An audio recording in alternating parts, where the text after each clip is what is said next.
ಕೃಷ್ಣವಾಣಿ. ಸೋಲು ನಿಜಕ್ಕೂ ಗೆಲುವಿನ ಬುನಾದಿಯೇ?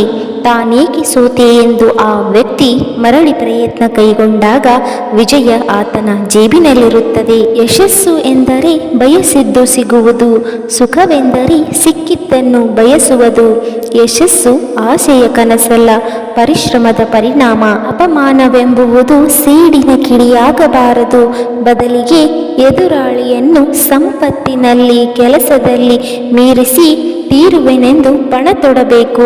ಎಷ್ಟೇ ದೊಡ್ಡ ಸಮಸ್ಯೆ ಇರಲಿ ಅದರಿಂದ ನುಣುಚಿಕೊಳ್ಳಲು ಯತ್ನಿಸದೆ ನೇರವಾಗಿ ಎದುರಿಸಿದರೆ ಸಣ್ಣದಾಗಿ ಬಿಡುವುದು. ನಾವು ಏನನ್ನು ಮಾಡಬೇಕೆಂದು ಹೊರಟಿದ್ದೇವೋ ಅದಕ್ಕೆ ದೀರ್ಘಕಾಲ ಅಂಟಿಕೊಂಡಿದ್ದರೆ ಯಶಸ್ಸು ದೊರಕುವುದರಲ್ಲಿ ಎಳ್ಳಷ್ಟು ಸಂಶಯವಿಲ್ಲ. ಯಾವುದಾದರೊಂದು ಕೆಲಸವನ್ನು ಮಾಡುತ್ತಿರುವಾಗ ಅದರಾಚೆಗಿನ ಯಾವ ವಿಷಯವನ್ನು ಯೋಚಿಸಬಾರದು.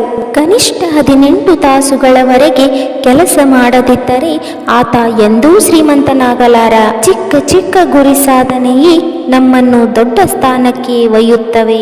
ಆಗಲಾರದ ದೊಡ್ಡ ಗುರಿಗಳಿಗಿಂತ ಸಣ್ಣ ಸಣ್ಣ ಗುರಿಗಳನ್ನಿಟ್ಟುಕೊಂಡು ಕೆಲಸ ಮಾಡಿ ಖಂಡಿತ ಗುರಿ ಮುಟ್ಟುತ್ತೀರಿ. ಒಳ್ಳೆಯದನ್ನು ಮಾಡಿದರೆ ಸಾಲದು, ಅದನ್ನು ಒಳ್ಳೆಯ ರೀತಿಯಿಂದ ಮಾಡಬೇಕು. ಅಭ್ಯಾಸ ಬಲದಿಂದ ಅಪ್ರಿಯ ವಸ್ತುಗಳು ಪ್ರಿಯವಾಗಿ ಕಾಣುತ್ತವೆ. ಈ ಕಠಿಣವಾದರೂ ಯೋಗ್ಯ ಮಾರ್ಗವನ್ನೇ ಸ್ವೀಕರಿಸಿರಿ.